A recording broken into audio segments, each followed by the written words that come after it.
প্রায় এক যুগ পরে পুনরায় বিবাহ বন্ধনে আবদ্ধ হয়েছেন জনপ্রিয় গায়ক অভিনেতা তাহসান খান। তাহসানের নতুন জীবনসঙ্গিনী মেকওভার আর্টিস্ট রোজা আহমেদ। বিয়ের বিষয়টি গণমাধ্যমকে নিশ্চিত করেছেন তাহসান নিজেই।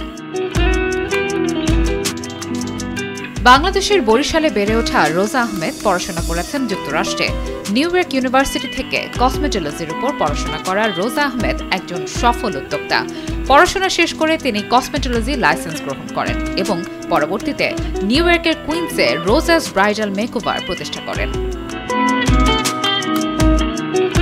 প্রায় 10 বছরেরও বেশি সময় ধরে রোজা বাংলাদেশে এবং যুক্তরাষ্ট্রে ব্রাইডাল মেকআপ আর্টিস্ট হিসেবে খ্যাতি অর্জন করেছেন।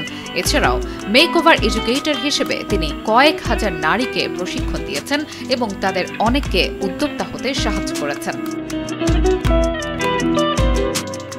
সামাজিক যোগাযোগ মাধ্যমে রয়েছে রোজার অসংখ্য অনুসারী এবং নেটিজেনদের কাছেও তিনি অত্যন্ত জনপ্রিয়। তার ফেসবুক পেজ রোজাস ব্রাইডাল মেকওভার পেজে অনুসারী সংখ্যা 9 লাখেরও উপরে। রোজা আহমেদ ঘোরাফেরা করতেও পছন্দ করেন। দেশে থাকতে বেড়াতে গিয়েছেন সাজেক, নাফাখুম, রাঙামাটিতেও। শনিবার সকাল থেকে সামাজিক যোগাযোগ মাধ্যমে তাহসান ও রোজার বিয়ের আয়োজনের একাধিক ছবি ভাইরাল হয়। তাতে নেটিজেনরা এই নবদম্পতিকে শুভেচ্ছা ও ভালোবাসা জানাতে থাকেন। বিশেষ করে রোজাকে তাহসানের সঙ্গে দেখে অত্যন্ত আপ্লুত ও আবেগী হয়ে পড়েন তাদের অনুরাগীরা। একজন মন্তব্য করেছেন, অবশেষে চাঁদ খুঁজে পেলেন আমাদের তাহসান ভাই।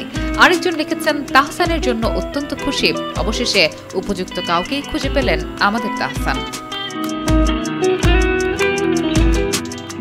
আনিকা ইবনাথ, কালের কণ্ঠ।